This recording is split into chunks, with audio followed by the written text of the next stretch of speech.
கடவுளுக்கு விருப்பமானது சட்டம் அல்ல. வாழ்வில் நமக்கு எங்கு ஆபத்து உண்டாயிருக்கிறதோ அங்கே வாழ்வை கொடுப்பதும் பாதுகாப்பை வழங்குவதும் தான் அவரது நோக்கம் என்பதை நமக்கு தெளிவுபடுத்துகிறது.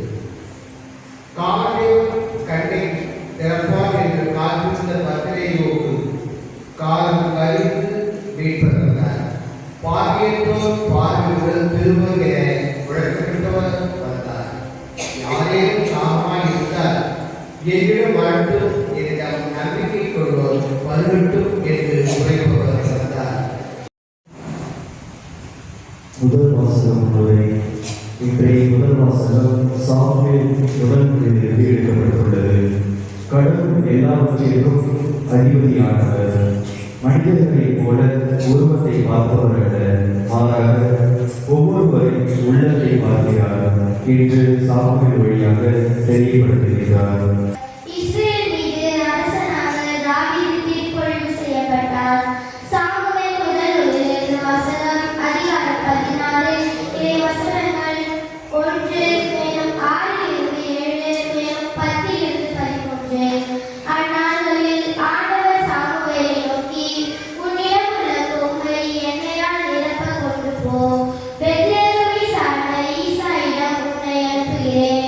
ஏனெனில் அவன் புதல்வருள்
உங்களுக்கு உறவு வேண்டாம். அவை குற்றங்களை எடுத்து காட்டுங்கள். அவர்கள் மனைவியில் செய்தவற்றை சொல்லக்கூட வெட்கமாக இருக்கிறது.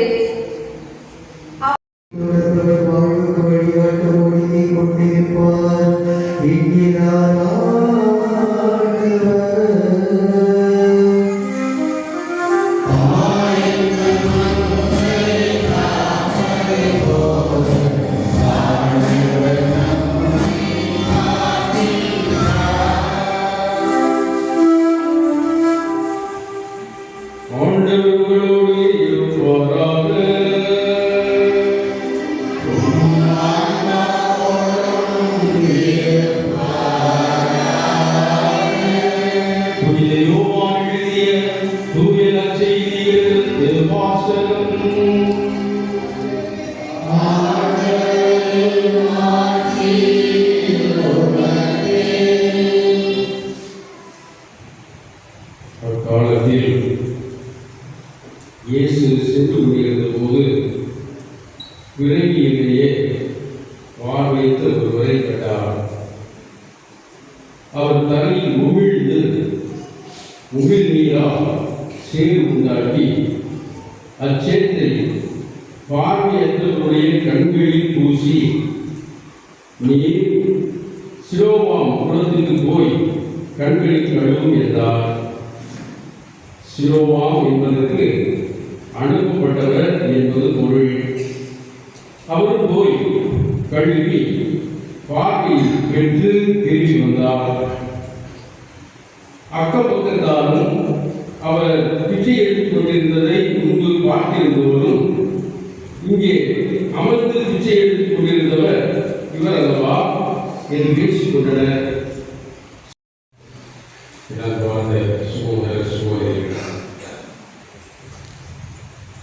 சமகாலத்தினுடைய 4வது ஆயிரத்துக்கு வந்திருக்கிறோம். 3 வாரங்கள் முடித்து 4வது வாரத்தை ஆரம்பிக்கிறோம். திருநபை பற்றி நம்மை பேசிக் கொள்வது இதுதான். எருசலேமிலே அகமையில் அவள் மீது அன்பு கொண்ட அனைவரும் ஒன்று கூடி துயர்ந்த நீங்கள் மகிழ்ந்து அக்கழியுங்கள், அதனால் ஆர்ப்பரியுங்கள், நீங்கள் நிறைவாக ஆறுதல் பெற்று மகிழ்வடையுங்கள் என்று இதை வார்த்தை அருமையாக சொல்லி, இந்த வழிபாடு அருமையாக சொல்லி நம்மை அழைக்கிறார். அகம் மகிழ, அக மகிழ 2 வகையான மகிழ்ச்சி இருப்பதை நாம் அழைக்கிறோம். உடல் தருகிற மகிழ்ச்சி,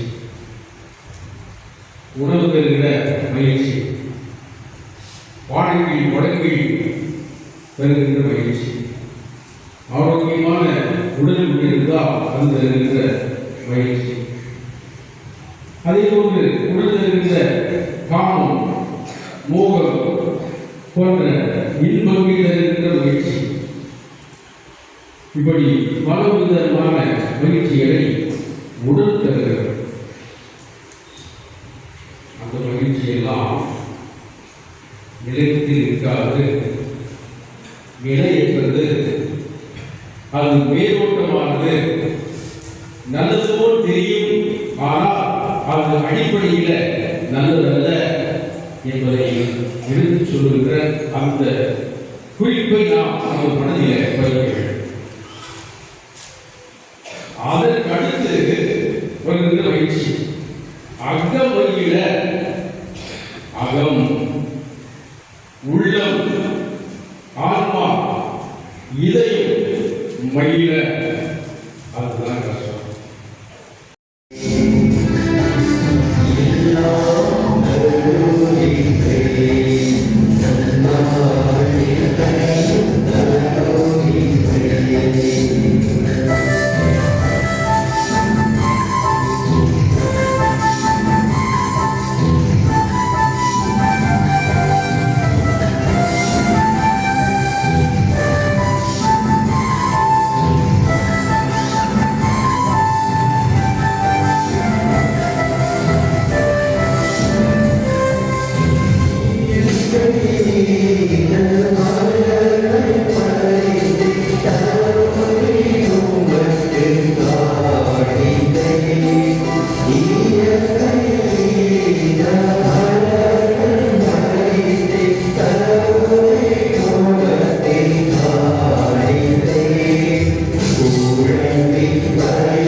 எல்லா இடத்திலும் நாங்கள் உமக்கு நன்றி செலுத்துவது மெய்யாகவே தகுதியும் நீதியும் ஆகும்.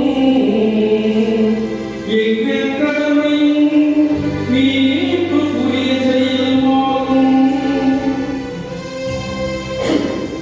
எங்கள் உண்ணாமுடி வழியாய் நீர் எங்கள் தீய நாட்டுகளை அடக்குகின்றீர். மனத்தை மேலே எழுப்புகின்றீர். நற்பண்புகளை நோக்கிக்கான பரிசுகளையும் எங்கள் ஆண்டவராகிய கிறிஸ்து வழியாக பெருகச் செய்கின்றீர். அவர் வழியாகவே உமது வாழ்வை வாழ துதர்கின்றன. தலைமை தாங்குவோர் வழிபடுகின்றன. அதிகாரம் செலுத்துவோரும் திரும்பவும் நடுங்குகின்றன. வானவிலும் ஆற்றியுள்ளார்கள் பெறாப்பில்கள் ஒன்று கூடி அக்களித்து கொண்டாடுகின்றன. அவர்களோடு எங்கள் கொடையும் சேர்த்து கொள்வார்கள். நாங்கள் உண்மையில் தாழ்மையில் இறங்கி புகழ்ந்து அக்களித்து வாழுவதாவது.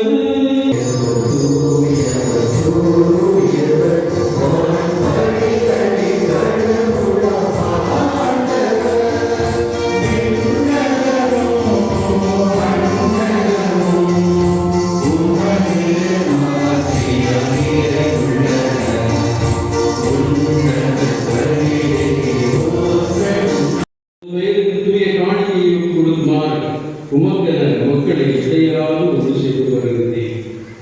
எனவே ஆண்டவரே உங்கள் அர்ப்பணிக்க நாங்கள் கொண்டு வந்துள்ள இந்த காணிக்கைகளை அதே ஆவியால் தூய்மைப்படுத்த உண்மை தாழ்மையுடன் கொண்டாடுகின்றோம். இவ்வாறு திருமணநாயகனான இயேசு கிறிஸ்துவின் உடலாகவும் இரத்தமாகவும் எங்களுக்கு இவை மாறுபடவாக. அவர் படித்தவாறே இம்மை நிகழ்வுகளை கொண்டாடுகிறோம். அவர் காட்டி கொடுக்கப்பட்ட இரவில் அப்பத்தை எடுத்து உமக்கு நன்றி செலுத்தி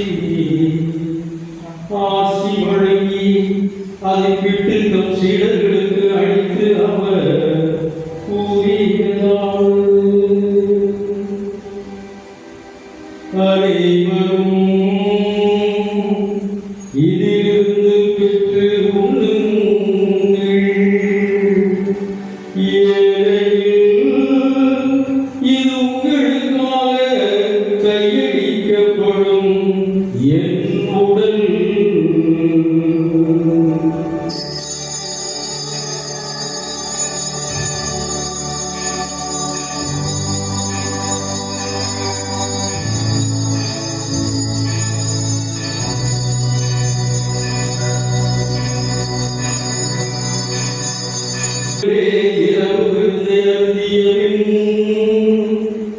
கிண்ணத்தையும் எடுத்து உமக்கு நன்றி செலுத்தி ஆசி வழங்கி அதை தம் சீடர்களுக்கு அளித்து அவர் கூறியதாவது: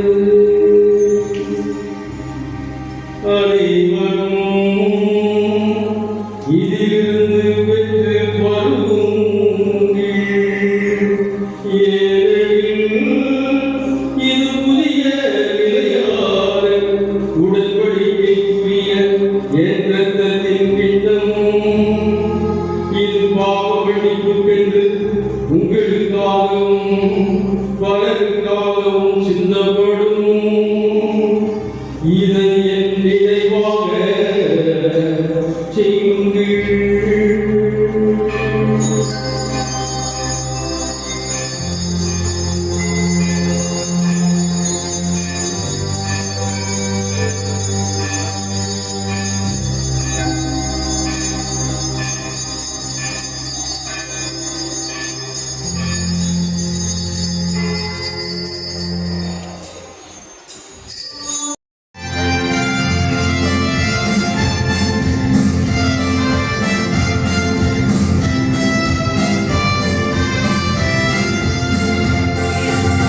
ஊனமுற்றோரை தூக்கிக் கொள்ளவும் சாவின் நிழலில் நடப்போரை உமது நிலையான முடியாமல் நீர் செய்தரும் தீமை அனைத்திலிருந்து உமது இரக்கத்தால் அவர்களை விடுவித்து நிறைவான நன்மைக்கு அவர்கள் வந்து சேர அருள்வீராக. எங்கள் ஆண்டவராகிய கிறிஸ்து வழியாக உம்மை மன்றாடுகின்றோம்.